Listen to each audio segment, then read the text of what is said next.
بعض دفعہ ادھر کئی جیسا کہ حدیث ہے کہ آپ 3 جمعے اگر نہ پڑھ سکیں تو اس کا مفہوم یہ ہے کہ تمہارا دل کالا ہو جاتا ہے, دل پہ داغ لگ جاتا ہے اور بڑھتا بڑھتا بڑھتا بڑھتا بڑھتا پورا سر سیاہ ہو جاتا ہے. جی بالکل, ٹھیک ہے, ٹھیک ہے نا.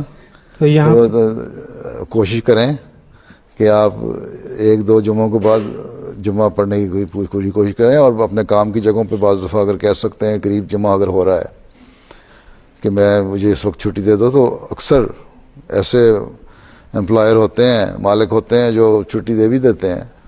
جی ٹھیک ہے جی جزاک لیکن جہاں مجبوری ہے, اللہ تعالیٰ کی رحمت جو ہے وہ بہت وسیع ہے. یہ ایک اصولی بات اللہ تعالیٰ نے بتائی ہے, لیکن ساتھ مجبوریاں اگر حقیقی مجبوری ہے, جینوئن مجبوری اگر ہے, تو وہ ایگزامپٹ ہو جاتا ہے انسان, اس سے اللہ تعالیٰ پھر معاف کر دیتا ہے. معاف کرنے والا بھی تو ہے نا. جی بالکل, لیکن ان باتوں کو بہانہ نہ بناؤ, سمجھے. جی ضرور.